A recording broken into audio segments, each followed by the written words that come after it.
they find a white car that they say is an Elantra at 242. That can't be his car, stupid. If you try to make it his car, you're gonna screw the case up. But it could be his car. That vehicle at 242 cannot have been the right white Elantra. And see through you, see your true colors.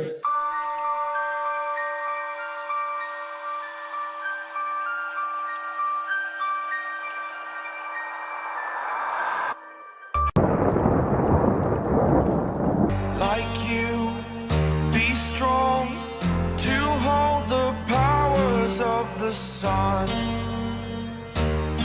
I show you how deep the rabbit hole goes. Listen to Pavarotti. Can I be your superhero? Hello, welcome to The Revealing. I am your host, Pavarotti, and I'm here to discuss the Idaho 4 case.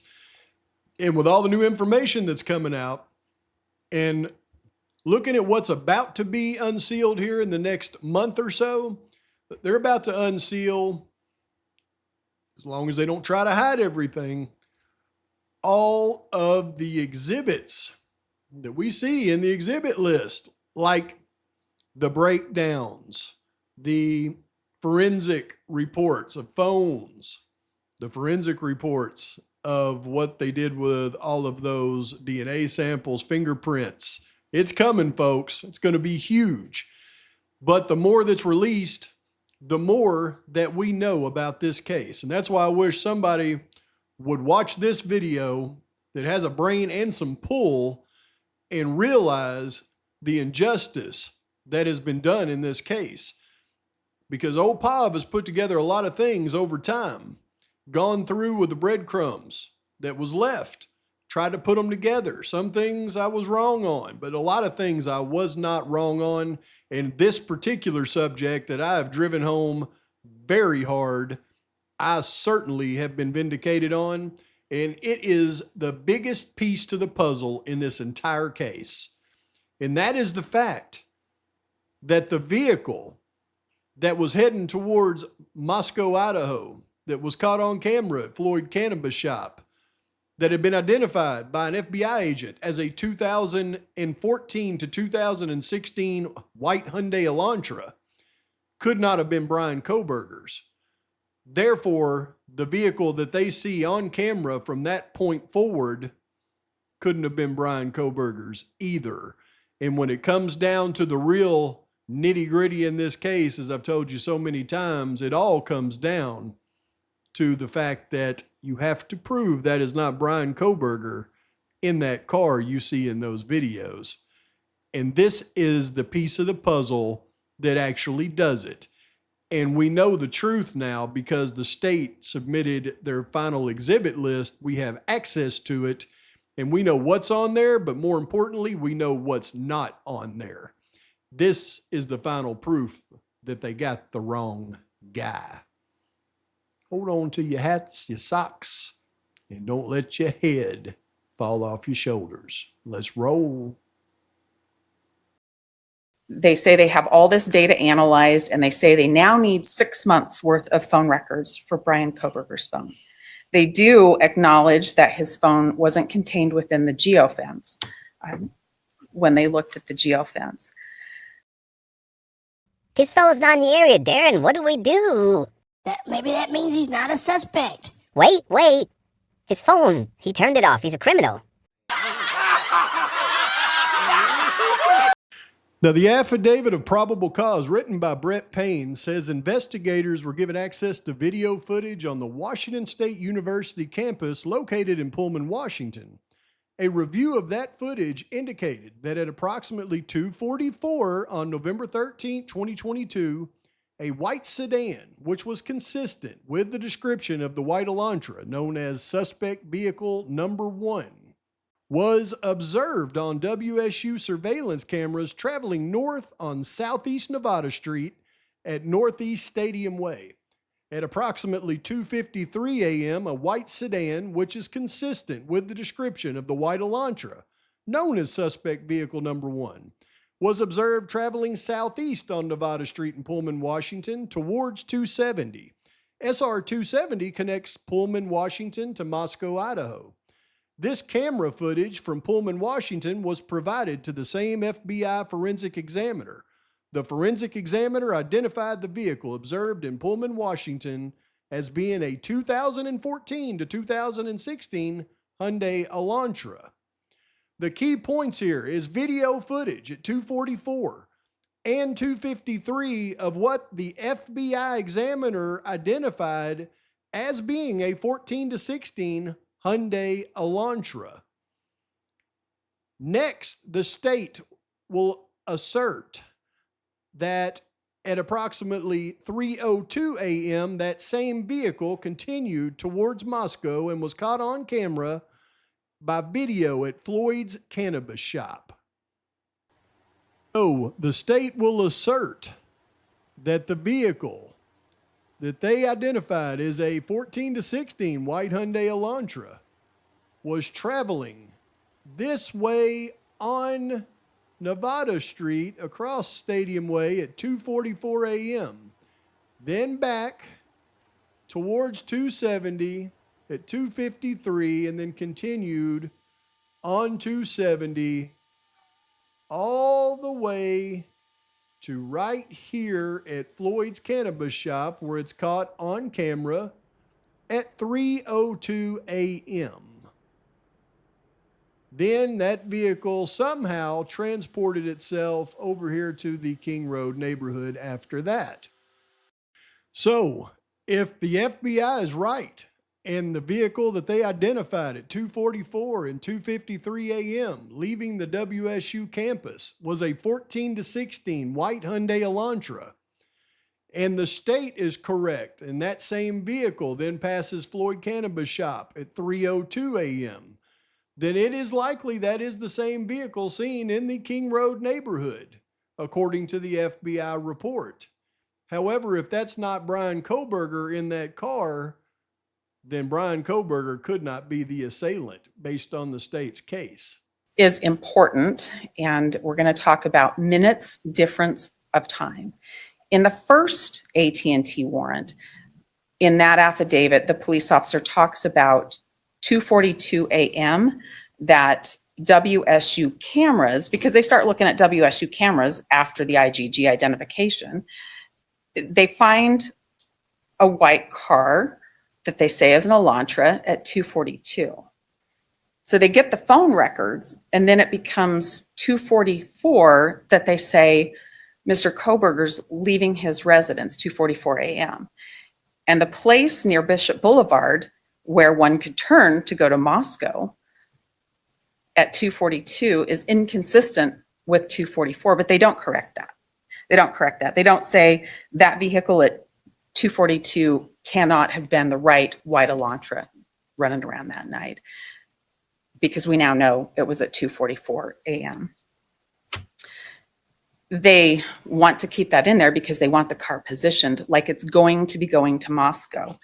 And that is really important with the misleading of the magistrate. When you look at 1A, that's the map we looked at earlier today, where there's the whole loop around, but there's a blue line as if pointing the car towards Moscow, and that's not what happened.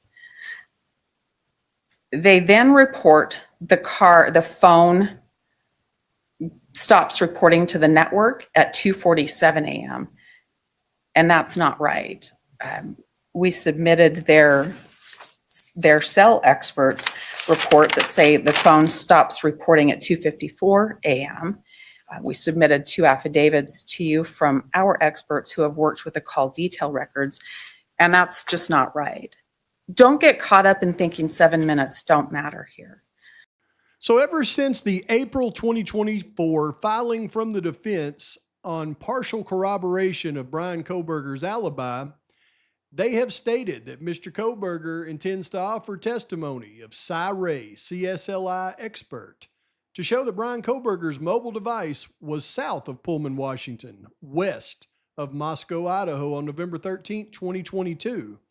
that Bryan Kohberger's mobile device did not travel east on the Moscow-Pullman Highway in the early morning hours of November 13th, and thus could not be the vehicle captured on video along the Moscow-Pullman Highway near Floyd's cannabis shop.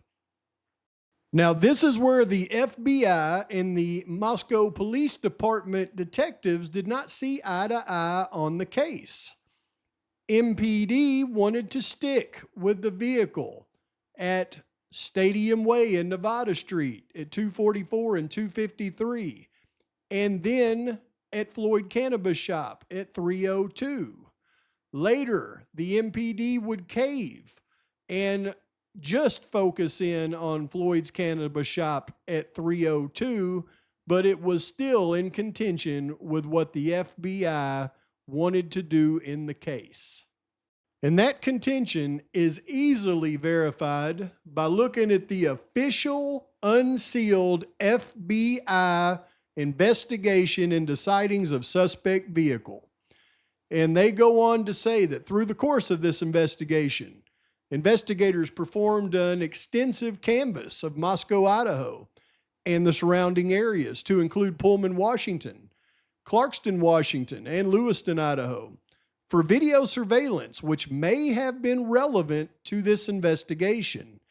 The surveillance, which was collected, was reviewed by Special Agent Rob Hilley in conjunction with other investigative leads in an attempt to identify and locate a suspect and or suspect vehicle.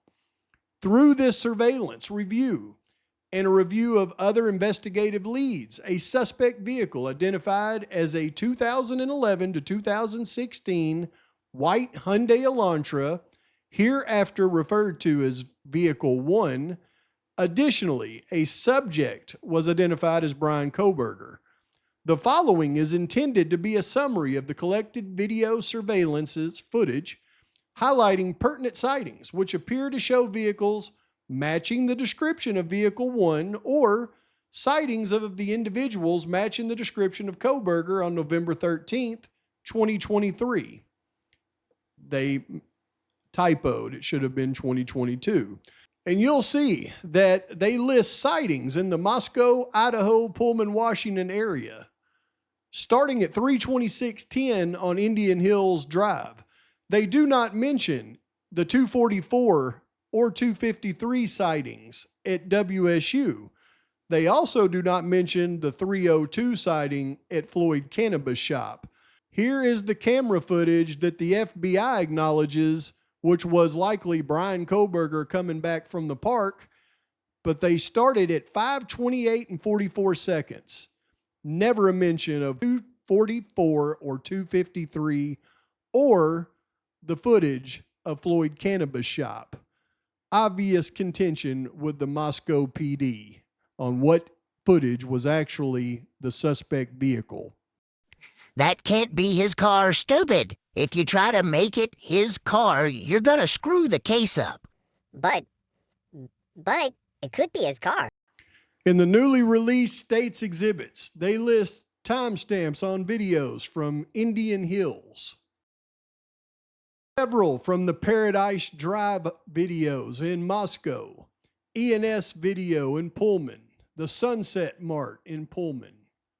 Many different timestamps from the two video cameras on Ridge Road, Linda Lane, 1112 King Road.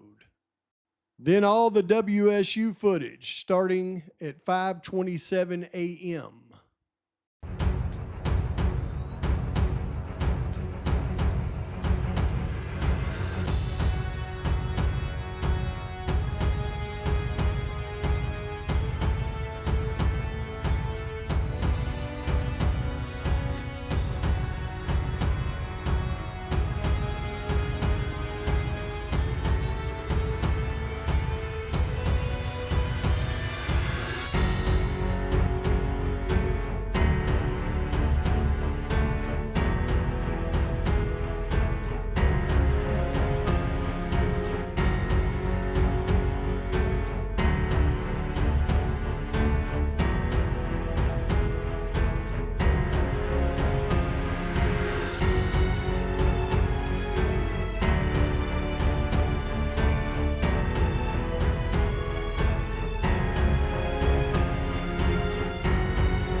So the car you just saw in all of those videos is undoubtedly the same car that was captured on video at Floyd Cannabis Shop at 3:02.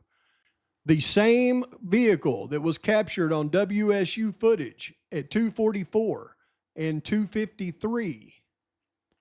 The same vehicle that the FBI specialist identified from the video footage from 2:44 and 2:53 as a white 2014 to 2016 Hyundai Elantra.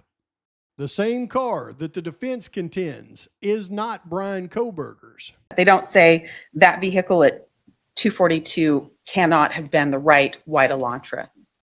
The same vehicle that's seen on the camera footage at Floyd Cannabis Shop at 3:02 that defense expert Cy Ray has contended could not be the vehicle that Bryan Kohberger was in. It all now comes down to this. Was the FBI and the Kohberger defense team right? And that was not Bryan Kohberger's car caught on camera at WSU at 2:44 and 2:53, or was MPD right? And we finally have the proof to determine who was right and who was wrong, and it's in the unsealed briefing for exhibits by the state. And not one exhibit was going to be produced by the state of Idaho against Bryan Kohberger showing any camera shots nor any camera footage of Northeast Nevada Street and Stadium Way prior to 5:27 a.m. They completely omitted 2:44 and 2:53 as stated in their probable cause affidavit, all but admitting that was not Bryan Kohberger's car, which means that wasn't Bryan Kohberger's car at Floyd Cannabis Shop, nor on any of the footage seen in the King Road neighborhood. Don't get caught up in thinking 7 minutes don't matter here. Now, for those of you that have followed me for a long time, know this is not new information that I'm presenting. However, we followed the breadcrumbs for a long time, and we suspected this to be the case. We could not verify it, though, until we got the final exhibit list from the state on what they were going to bring to this trial. And by not bringing any exhibits surrounding the sightings at 2:44 and 2:53 on Northeast Stadium Way and Southeast Nevada Street of a vehicle that was white that the FBI identified as a 14 to 16 Hyundai Elantra. By not bringing those exhibits, they admit that that was not Bryan Kohberger's car. That all but destroys the state's case, because for the vehicle at Floyd Cannabis Shop to be Bryan Kohberger's car less than 7 minutes later is impossible if that's not his car there at Northeast Stadium Way and Southeast Nevada Street.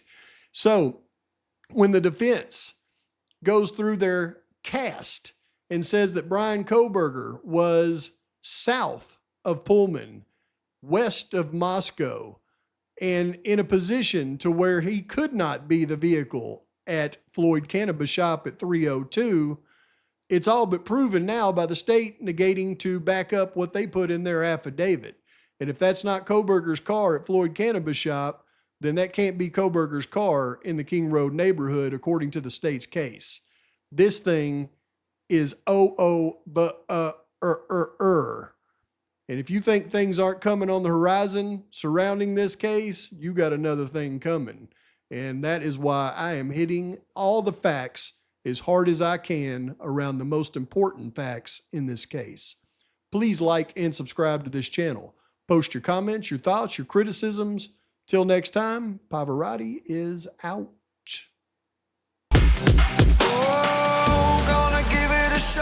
That can't be his car, stupid. If you try to make it his car, you're gonna screw the case up. But it could be his car. You're a superhero.